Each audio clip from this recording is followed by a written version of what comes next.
All right, hey guys, welcome back to my channel. I am exhausted. I've had a very long day and I don't know what is going on with Theresa's face. My nerve is severed. Her nerve is severed. Anyway, today we are going to be talking about the first episode of What If, and I'm actually ecstatic about this show. I was so happy when I watched it this morning at 6 in the morning. I love Agent Carter. I'm a huge Agent Carter fangirl, and I was devastated when they kind of ruined her show in season 2. And now we have basically the season 3 that I didn't know that I needed or wanted, and I'm so happy with this first episode. But let's give it over to Theresa so she can explain. I enjoyed the episode. Wait, hang on. Explain the premise of the show first. Okay, so What If is Marvel's attempt to do a show where they can explore infinite alternate universes in the Marvel Cinematic Universe, which is something the comics have done, and now they're able to do it. They wanted it, the premise of the show, like from a production standpoint, is they wanted it to be on the same level as the live action shows. We'll talk about that later. But like the same production value, the same effort put in there.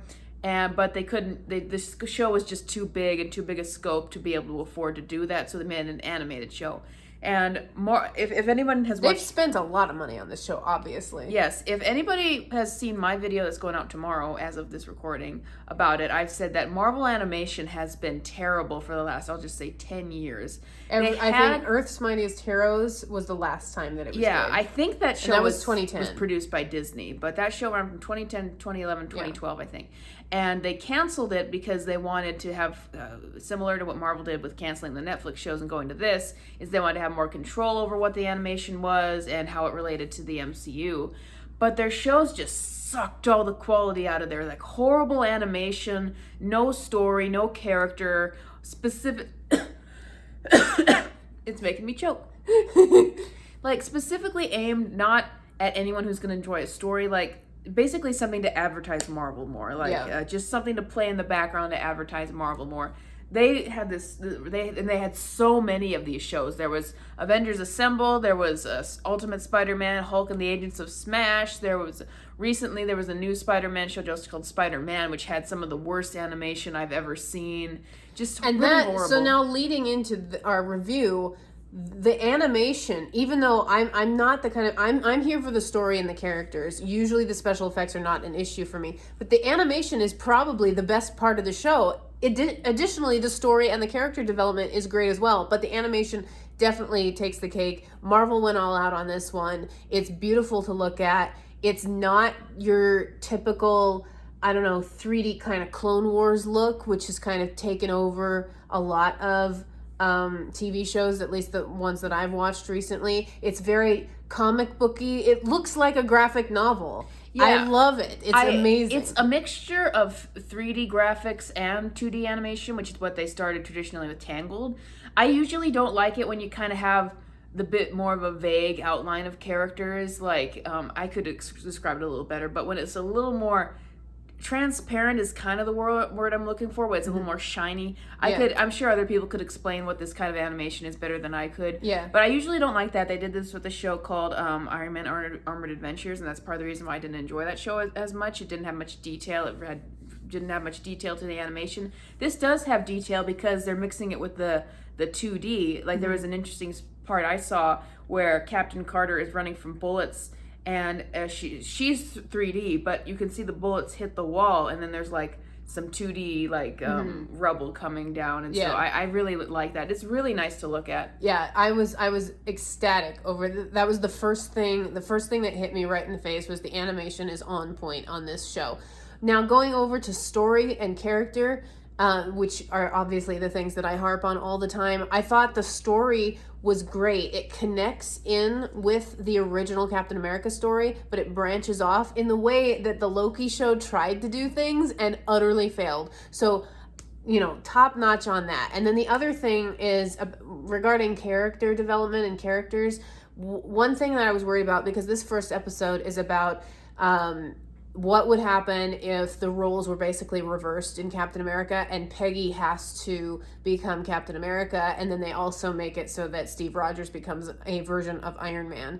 And my big concern going into this was I don't want them to in order to bolster the female character to then tear down the male characters. And I didn't feel like they did that at all. I thought that they had a nice storyline for Steve as well as for Peggy, and I thought that their relationship was still intact and almost like the same as it would have been in the original Captain America movie. Just again, they had the roles reversed, and they had Steve be this version of Iron Man, basically. Yeah, I thought it was interesting because I said this in my review. He talks down to Iron Man in the Avengers for being take that suit and what are you? Mm-hmm. So I thought it was interesting to address would he feel inferior if he didn't have the serum and he was in a metal suit? Yeah, and he still has to deal with that treatment. And I think that doesn't lead into the theme of Erskine tells him it's not you have to remain a good man, it's the person on the inside, but this is branching off into a different story, so this is a different way of looking at it, and I like that. They also reference that when Peggy says, what does she say? We just watched it. Yeah, she says that to him. She makes that comment that it's not about the suit, it's about the guy inside the suit. So they still run with the same themes, and I liked it that even though Peggy was Captain America or Captain Britain or whatever in this show, that Steve didn't just take a back seat. They were partners. They were partners, and that he still was an integral part of the show, and I thought that was really, really important. Especially, again, for me, I get really frustrated, and this happened in Loki, I get really, really frustrated when you insert female characters or you bolster female characters at the expense of the male ones. You don't have to do that. That's literally sexism right there. Don't do that. And they didn't do that in this episode, and I'm thrilled. Yeah, I liked Bucky, his little appearances. Mm-hmm. I said I thought that Sebastian Stan sounded a little sleepy in his appearance. Sebastian Stan sounds sleepy all the time. Yeah, he's kind of perfectly cast. Yes, I'm pretty sure that the deal with Sebastian Stan is that he really doesn't want to do any of this. He would rather be home reading a book or something. But he's getting paid. But he wants the money. He wants the money as much as anybody, so that's why he's here. But I liked him anyway. So this had a little bit more of an exposition, like the Watcher kind of guiding us through it, like saying this is the Which decision. I liked also. So I'm wondering if we're only getting that in this because it's the pilot and they're just going to kind of let us go for the rest of them. It does bode well for me that they're doing that, because it could mean that by the end of this season there's some sort of overarching theme.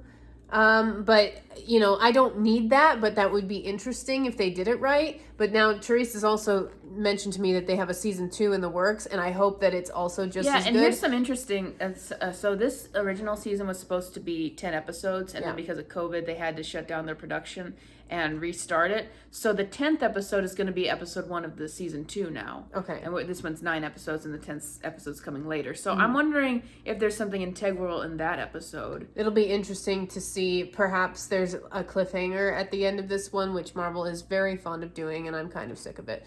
But I'm just hoping that the rest of the series and the rest of this season particularly can hold to this level of storytelling, because that's what I'm most interested in. And I think the animation is going to hold out throughout the season. But it really is firing on all cylinders. Character, story, and visual effects. All 3 are actually good this time, as opposed to oftentimes Marvel and movies.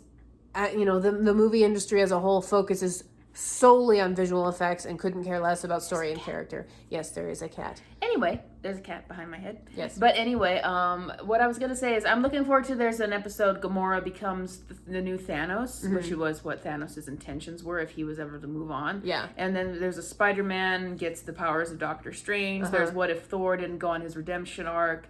And next week's episode is what if T'Challa was taken by Yondu and not Star-Lord, which is Chadwick Boseman's last performance, so I think that's going to get a lot of views. That is probably going to be the most viewed episode of the entire season. So this show hasn't gotten as much buzz yet. I think people, well, first of all, it's animated. People don't feel as obligated to watch it. Some people are burnt out on Marvel. Yeah. And this is the thing about this show. It's separate. So there's really nothing this show can do to mess up Marvel, but there's nothing they can do to fix it either. So. Right. So it's very much down the middle, but I feel like they actually took a few risks in this first episode that were well worth it. I'm really happy with all the things that they did. I love that they made it integral with the original Captain America movie, and then they just splintered off. But still, they followed the similar story, but then made it different with the sequence of events. Anyway, watch the episode. I need to say something before we close. Yes. Why isn't there a series like this for Star Wars? Why isn't there a series with this kind of animation, these voice actors going to the original extended universe of Star Wars? Mark Hamill's still alive. You can work with his voice. He still has a good voice. Yeah. You could work with him. You could work with so many. And you just look on TikTok. There are people who do spot on impressions.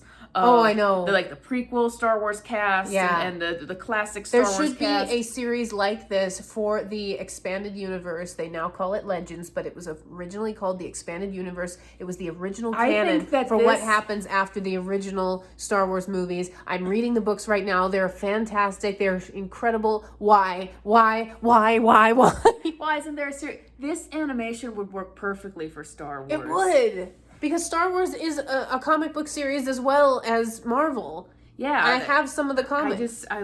I'm not happy with their Clone Wars animation stuff anymore. They should have a series like this, something fresh.